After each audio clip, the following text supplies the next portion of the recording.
در سرزمین بنی اسرائیل شهری با کوچه‌های سنگی و خانه‌های قدیمی وجود داشت، جایی که نور غروب روی دیوارها می‌افتاد و مردم در رفت و آمد بودند. در این میان مردی بزرگ و مهربان زندگی می‌کرد، پیامبری که نامش زکریا بود. پیر و آرام، اما دلش پر از ایمان و امید. سالها میان مردم می‌گشت و آنها را به راه خدا دعوت می‌کرد.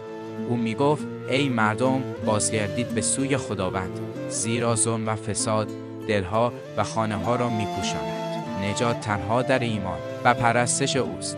برخی گوش می‌دادند، اما بسیاری قلبشان سخت بود و سخنانش را نادیده می‌گرفتند. شب فرا رسید و تاریکی شهر را در بر گرفت. در این سکوت صدای قدم‌های سربازان و زره‌هایشان که به دنبال پیامبر می‌گشتند به گوش رسید. همه چیز نشان می‌داد که خطر نزدیک است، اما زکریا آرام و مصمم بود و به دعا و یاد خدا پناه برد. او در سایه دیوارها و میان کوچه‌ها پنهان شد، نگران اما امیدوار، در حالی که قلبش به نور ایمانش روشن بود. او از شهر خارج شد و به جنگلی تاریک رسید، جایی که درختان بلند و کهن سایه‌ای محافظ بر زمین انداخته بودند. درختی عظیم با تنه‌ای توخالی توجه او را جلب کرد، انگار به او دعوت می‌کرد که پناه گیرد.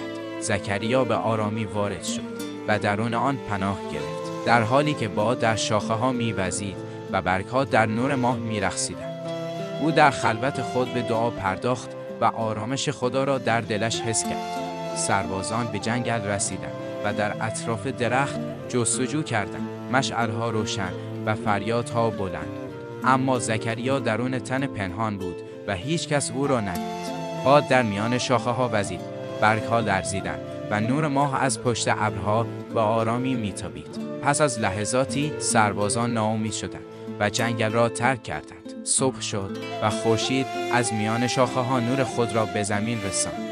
تنه توخالی درخت، پناهگاه پیامبر، همچنان سرپا بود و نام خدا و پیام زکریا در دل مردم باقی ماند.